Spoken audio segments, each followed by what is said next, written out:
Hi, my name is Susie. Welcome to this video overview of American History B Credit Recovery.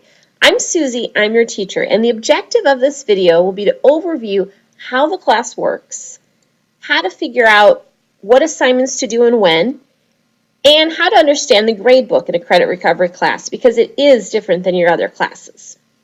So let's start with the course home, and let me point out a few important features of the course home. My contact information to begin with is clearly listed. If you click on this link, you'll find my cell phone number.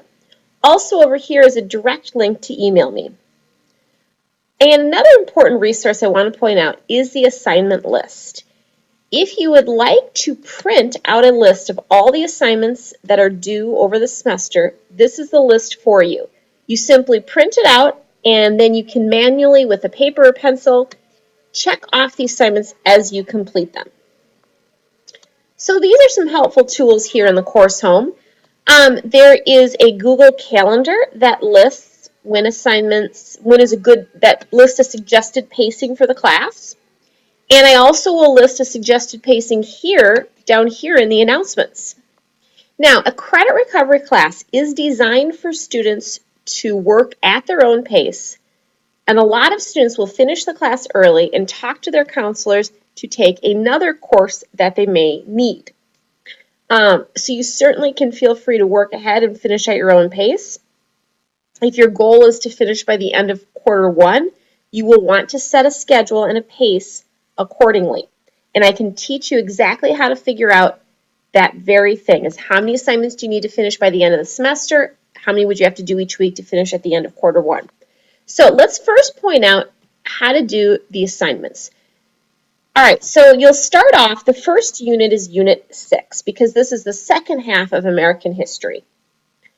And to do the assignments in this class, there are really generally two types of assignments. Readings, which are guided readings with questions, and short essay questions, which require you to write a paragraph.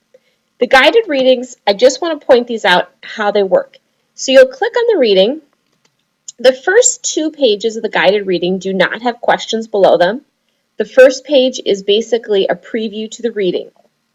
The second page after that is the objectives. Once you get to page 3, which is where we're at now, this is the textbook for the course, if you will.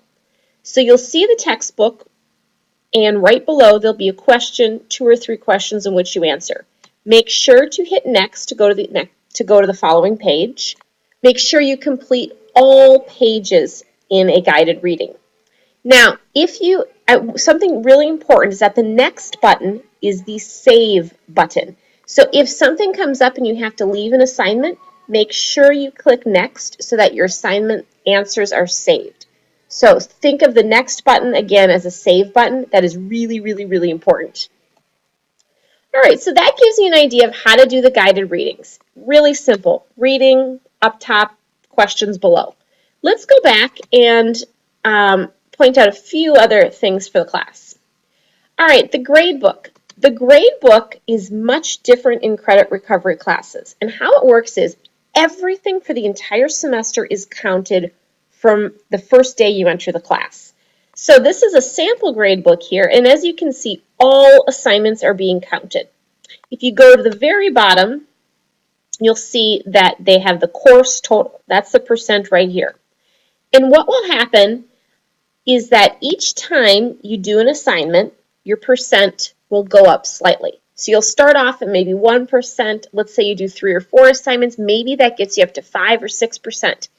Now, the very bare minimum for passing is 60%. So if you reach 60%, you know you've passed the class and can then work to do more work to get that percent even higher.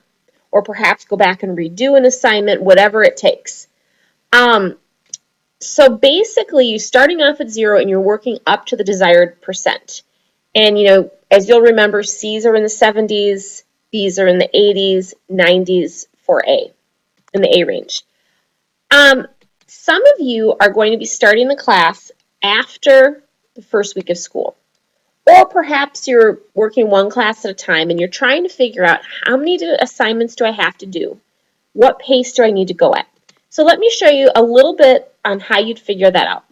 So take a look at this document. If you start later than the first week of school, how much should you be doing? Or for some reason you got really behind.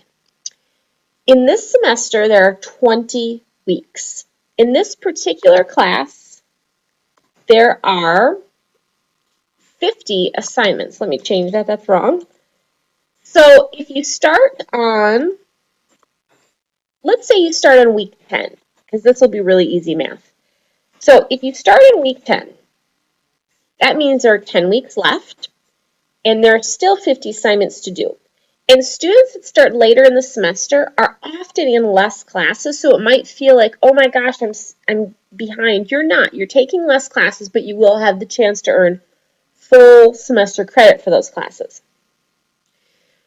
So if you're starting in week 20, or week 10, excuse me, there's 50 assignments left. Here's the really simple math. You divide the 50 assignments by the 10 remaining weeks, and that means that you would do 5 assignments a week, and you will finish at the end of the term. Does that make sense? So in other words, if you are starting at the beginning of the year, you probably want to do around 3 assignments a week. But if you're starting halfway through and want to finish early, you want to do 5.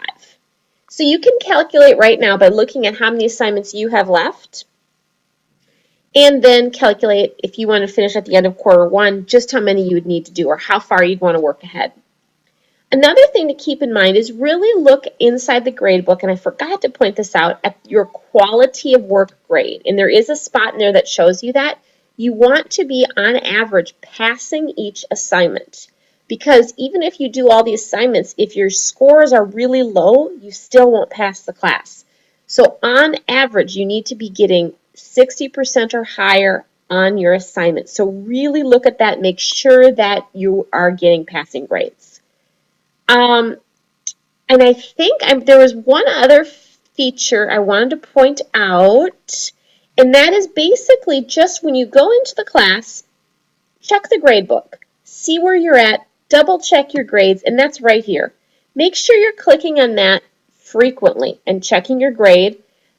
You can also use the indicators when you first log into Genius. That'll list your grade as well. But just be aware again that a credit recovery gradebook is not the same as a non-credit recovery class. If there is a CR at the end of the class, you'll know that this gradebook is set up to work at your own pace and to show you an overall grade with all the assignments for a semester calculated, which is different than the other classes. The other classes are only counting the work that has been assigned. All right. Hopefully that makes sense. I am here to help. If at any point you guys have questions or need anything, contact me right away. I look forward to getting to know all of you, and I'm hoping that you'll all have a successful semester at Blue Sky School. Thank you so much.